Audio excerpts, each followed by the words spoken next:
भारतीय जनता पार्टीने केंद्रात आणि राज्यात समतोल विकास साधला असून तळागाळातील नागरिकांपर्यंत महत्त्वाच्या योजना पोहोचविल्या आहेत, असा विश्वास रविराज देशमुख यांनी व्यक्त केला आहे। रविराज देशमुख म्हणाले की मोदी सरकारच्या नेतृत्वाखाली भारताची अर्थव्यवस्था ही 11व्या क्रमांकावरनं 4थ्या क्रमांकावर पोहोचली आहे। हेच मोदी सरकारच्या कार्यक्षम नेतृत्वाचं उदाहरण आहे। त्याचबरोबर महाराष्ट्रात लाडकी बहीण योजनासारख्या उपक्रमांद्वारे तळागाळातील महिलांना थेट मदत मिळाली आहे।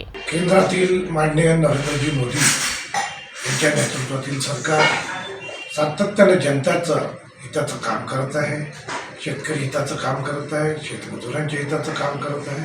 जे आतापर्यंत कधी झालं नाही ते विकासाचे काम माननीय मोदीजींच्या नेतृत्वात देशात होत आहे। आणि शेतकऱ्यांसाठी आत्तापर्यंत ज्या कोणत्याच सरकारने जे काही दिलं नाही ते मोदी सरकारमध्ये भरभरून दिल्याचं आहे। आणि खऱ्या अर्थाने शेतकऱ्यांच्या पाठीशी नसलेलं हे केंद्रातील सरकार बजेटमध्ये मोठ्या प्रमाणात शेतकऱ्यांसाठी तरतूद, शेतमजुरांसाठी तरतूद, आतापर्यंत कोणत्या सरकारने जनतेला मोफत सिलेंडर दिलं नाही, मोफत सिलेंडर दिलं गेलं नाही। आणि 80 कोटी जनतेला मोफत अन्नधान्य मोदी सरकारमध्ये पुरवण्यात आलं।